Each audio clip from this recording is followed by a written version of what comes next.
तो hello everyone, आप सभी का एक बार फिर से स्वागत है हमारे चैनल यानी कि अभिषेक के नॉलेज में। गाइज इस वीडियो में बात करने वाले हैं दिल्ली पॉलिटेक्निक 2020 की। गाइज उसका जो फॉर्म है वो रिलीज़ कर दिए गए हैं।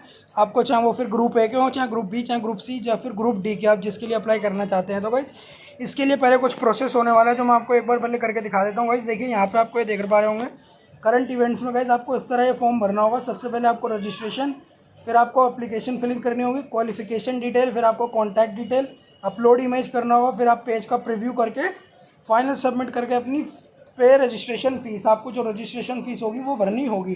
तो ठीक है गाइज, हम आपको यहाँ पे ग्रुप ए का करके बता देते हैं आपको कैसे भरना होगा। और गाइज देख लीजिए आपके लिए एलिजिबिलिटी क्राइटेरिया उन्होंने लिख रखा है क्या क्या रहने वाला है, किस किस के लिए। अगर आप ग्रुप डी के लिए अप्लाई कर रहे हैं तो आप admission in second year third year आपको डायरेक्ट मिलेगा, पर लेकिन उसके लिए आपने ITI या फिर 12th क्लास पास कर रखी होगी। ठीक है। और ग्रुप सी के लिए अगर आप अप्लाई कर रहे हैं तो आप पे साइंस बेस्ड होने चाहिए। आप 12वीं में अपना डिप्लोमा इन फार्मेसी अगर आप करना चाहते हैं तो। और अगर आप ग्रुप बी के लिए अप्लाई कर रहे हैं तो आप 12वीं पास होने चाहिए, diploma in MOP English and MOP Hindi, तो 12th प्लेस्ड आप इस पर कर सकते हैं। ठीक है। और अगर गाइज आप ग्रुप ए के लिए अप्लाई कर रहे हैं तो आपको बस 10th क्लास पास होना चाहिए। ठीक है। तो हम आपको ग्रुप ए का एक बार बता देते हैं आपको कैसे भरना होगा। तो हमने ग्रुप ए पे जैसे ही आप क्लिक कर देंगे, ठीक है गाइज, ये आपका ये खुल चुका है। तो यहाँ पे आपको सबसे पहले देखिए आपको ये रजिस्ट्रेशन कैंडिडेट साइन इन, आपको साइन इन नहीं गाइज, आप फर्स्ट टाइम यहाँ पे लॉगिन कर रहे हैं तो आप न्यू कैंडिडेट है, न्यू कैंडिडेट रजिस्ट्रेशन पे आप क्लिक करेंगे। ठीक है।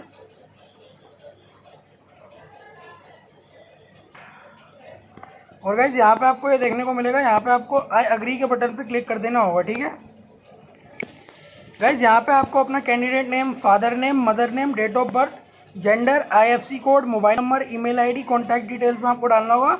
और आपको चूज़ योर पासवर्ड, एक आपको choose your password as per the password policy. ठीक है। आप कुछ भी पासवर्ड बना सकते हैं जिसमें आपको गाइस @ और अपना कुछ भी एक नंबर और आप अंग्रेजी के वर्ड्स यूज़ कर सकते हैं। ठीक है। जैसे हम यहाँ पर बना लेते हैं एक, आपके लिए आपको एक स्टेप बता देता हूँ। जैसे मान लीजिए किसी का नाम राहुल है तो राहुल @ 567। ठीक है। ऐसे हम आप कुछ भी बना सकते हैं, या फिर आकाश, आप ऐसे करके बना सकते हैं। ठीक है। जो जिसका नाम है आप उस तरीके से अपना पासवर्ड बना लीजिएगा। आपका 8 कैरेक्टर में मस्ट भी होना चाहिए।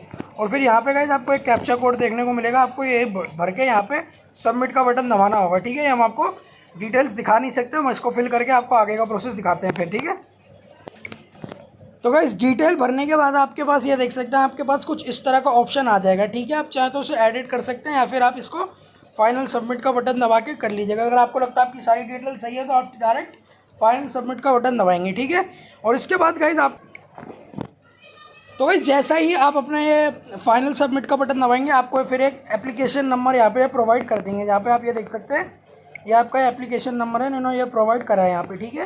तो ये आप देख सकते हैं जैसे ही आप अपना रजिस्ट्रेशन प्रोसेस पूरा कर लेंगे तो अब आपके बाद गाइज आपको क्या करना होगा, एप्लीकेशन फॉर्म को फिल करना होगा। ठीक है। वो हम आपको दिखाते हैं आपको कैसे करना है।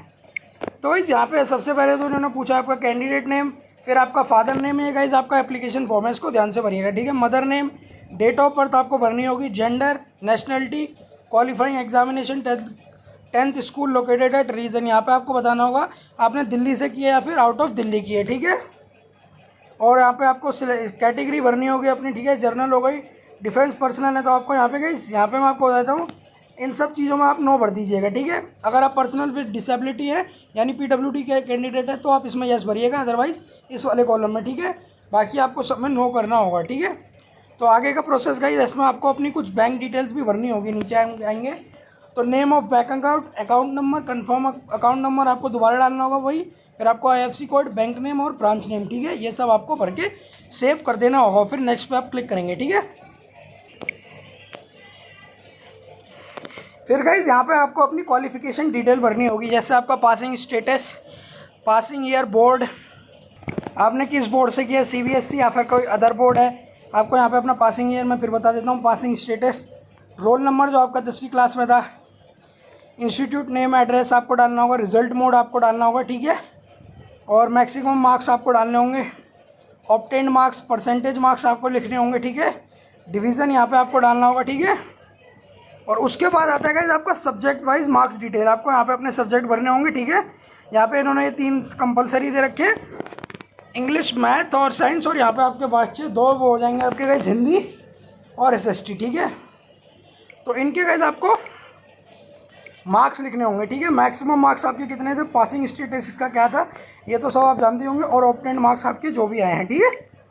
और यहाँ पे गाइस आपको इसको सेव नेक्स्ट करके आगे का प्रोसेस फिर आपको करना होगा, ठीक है। यहाँ पे हमने क्या बात कर ली है, क्वालिफिकेशन डिटेल की, ठीक है। तो अब हम बात करेंगे आपकी कॉन्टैक्ट डिटेल्स की। तो गाइस यहाँ पे आपको जो अपनी कॉन्टैक्ट डिटेल्स होंगी वो आपको भरनी होंगी, ठीक है। यहाँ पे आपको डालना होगा अपना नेम, यहाँ पे आपको डालना होगा अपनी सब लोकेलिटी या फिर colony, city, town, village, country, state, आपको डिस्ट्रिक्ट, आपको पिन कोड डालना होगा। ये सारी चीज़ें आपको यहाँ पे डालनी होंगी, ठीक है। और उसके बाद आएगा गाइस आपका परमानेंट एड्रेस। यहाँ पे आपको क्या कर देना होगा, उस पर क्लिक कर देना होगा, जो आपने ऊपर एड्रेस डाला है वो आपका सेम हो जाएगा, ठीक है। फिर वही आपका लोकेलिटी, टाउन, विलेज, जो भी आपका स्टेट, पिन कोड, और फिर वही सारी आपको चीज़ें दोबारा भरनी होगी, ठीक है। इसके बाद आपको क्या कर देना होगा, सेव नेक्स्ट पे आपको क्लिक कर देना होगा। अब आती है गाइस बाजी आपकी अपलोड को, डॉक्यूमेंट्स आपको कैसे अपलोड करने होंगे, ठीक है। यहाँ पे देखिए गाइस इन्होंने आपसे ये चीज़ें पूछी हैं। सबसे पहले इन्होंने मांगी आपकी फ़ोटोग्राफ, जो फोटोग्राफ होनी चाहिए वो आपकी 4 से 100 KB के बीच में होनी चाहिए, ठीक है। डॉक्यूमेंट नंबर या फिर आपको ID भी डालनी होगी, अपलोड का ऑप्शन आप पे बगल में होगा, ठीक है। सिग्नेचर यहाँ पे आपको 1 से 30 KB के बीच में होने चाहिए। 10th की मार्कशीट 20 से 300 KB के बीच होनी चाहिए। डेट ऑफ बर्थ शीट होनी चाहिए आप पे 20 से 300 KB के बीच, और कैंसल्ड चेक होना चाहिए आपके पास 1 से 30 KB के बीच। ITI मार्कशीट गाइस आपके लिए नहीं है, ये होगा आपका जो ग्रुप D के लिए अप्लाई करेंगे, ठीक है, उनके लिए। इसके बाद गाइस आपका आता है प्रीव्यू, आपको और जो आपने सबमिट करा उसके बाद आप इसे देख सकते हैं, ठीक है। यहाँ पे आप ये देख पा रहे हैं, या तो आपको प्रीवियस या फिर सबमिट एंड प्रीव्यू, ठीक है। तो गाइस ये सब भरने के बाद आप यहाँ पे देख सकते हैं, ये आपको प्रीव्यू आपका पूरा मिल जाएगा। आपकी स्कैन आंसर शीट, आपकी जो भी आपने फोटो अपलोड की थी, अपने एड्रेस भरा था, डिटेल्स भरी थी, पर्सनल आपके जो मार्क्स आपने भरे थे सब्जेक्ट वाइज, आपकी 10th की मार्कशीट आप ये देख सकते हैं, डेट ऑफ सर्टिफिकेट यार आपका, ठीक है, डेट ऑफ बर्थ सर्टिफिकेट, ये सब आपको चीज़ें देखने को मिलेंगी, ठीक है। आपको सिग्नेचर भी आप अपने ध्यान से अपलोड करिएगा, ठीक है गाइस। तो ये सब करने के बाद आपको क्या करना होगा, पे रजिस्ट्रेशन फ़ीस, आपको रजिस्ट्रेशन फ़ीस पे करनी होगी, ठीक है। वो मैं आपको दिखा देता हूँ, ठीक है। यहाँ पे आपको ऑप्शन मिल जाएगा पे रजिस्ट्रेशन फ़ीस का, ठीक है। आखिरी में आपका प्रोसेस होगा रजिस्ट्रेशन फ़ीस। जैसे ही आप प्ले करेंगे आपके पास यहाँ पे 2 मोड आ जाएंगे, या तो select mode of payment, online payment आपको करनी होगी, ठीक है। ऑनलाइन पेमेंट का मैंने आपको पहले ही बता रखा है आपको कैसे करनी होगी, ठीक है। 700 रुपये आपका, अगर आपका आगे जाके काउंसलिंग में नाम हो जाएगा तो आपको वो 700 रुपये भी देने होंगे, ठीक है गाइस। ये थी आपकी ये पूरी इन्फॉर्मेशन। उम्मीद करता हूँ गाइस आपको एक पूरा स्टेप बाय स्टेप मैंने समझा दिया होगा फॉर्म कैसे भरना है। वीडियो पसंद नहीं हो तो इसे लाइक कर दीजिए, शेयर कर दीजिए। कोई भी डाउट है तो नीचे कमेंट बॉक्स दिया है, आप कमेंट करके पूछ सकते हैं। और चैनल पे पहली बार तो चैनल को सब्सक्राइब कर लीजिए, बेल आइकन को दबा लीजिए, ताकि रोज़ आने वाली वीडियो के नोटिफिकेशन आपको एकदम टाइम पे मिल जाए। हम मिलते हैं आपसे सीधा नेक्स्ट वीडियो में, तब तक के लिए धन्यवाद। आपका दिन शुभ हो।